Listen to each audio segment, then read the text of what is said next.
সুপ্রিয় দর্শক, আসসালামু আলাইকুম। কেমন আছেন আপনারা সবাই? আশা করি ইনশাল্লাহ ভালো আছেন আল্লাহর রহমতে। এসএস অ্যাগ্রো ফার্মের পক্ষ থেকে আপনাদেরকে জানাই স্বাগতম।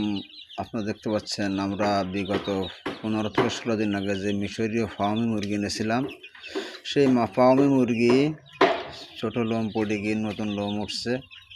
এই বাচ্চাগুলো খুব সুস্থ আছে এবং সুন্দরভাবে আছে। বাচ্চাগুলো আমরা দেখভাল করতেছি, এদেরকে সুন্দর করে যত্ন নেওয়া হচ্ছে।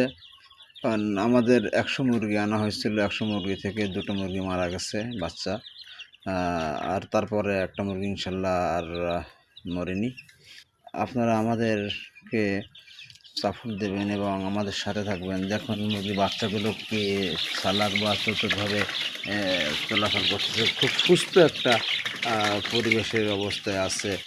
সুস্থ মুরগিগুলো খুব দেখলে মনে হচ্ছে শীতের মধ্যেও যে মুরগিটা সুস্থ সুন্দর থাকতে পারে, এটা যত্নের উপর নির্ভরশীল। কারণ বাচ্চাদেরকে খুব যত্ন নেওয়া হবে। কারণ আপনারা অনেক সময় শীতের সময় বাচ্চারা ঠান্ডায় কাশিতে ভোগে, এই জন্য তাদেরকে বিভিন্ন প্রকার বিভিন্ন ওষুধ, শীতের ওষুধ দেওয়া লাগবে। কারণ আমরা এদের ঠান্ডার জন্য আমরা বিভিন্ন ওষুধ প্রয়োগ করে থাকি।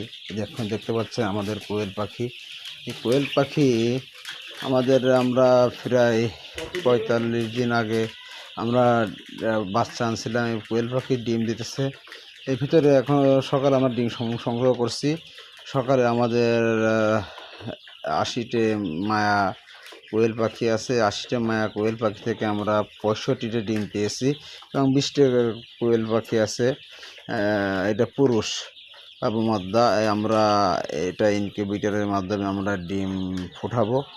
এই মিশরীয় এই যে বাচ্চাগুলো আনছি, এই বাচ্চা থেকেও আমরা ডিম ফোটানোর চেষ্টা করব ইনকিউবেটরের মাধ্যমে।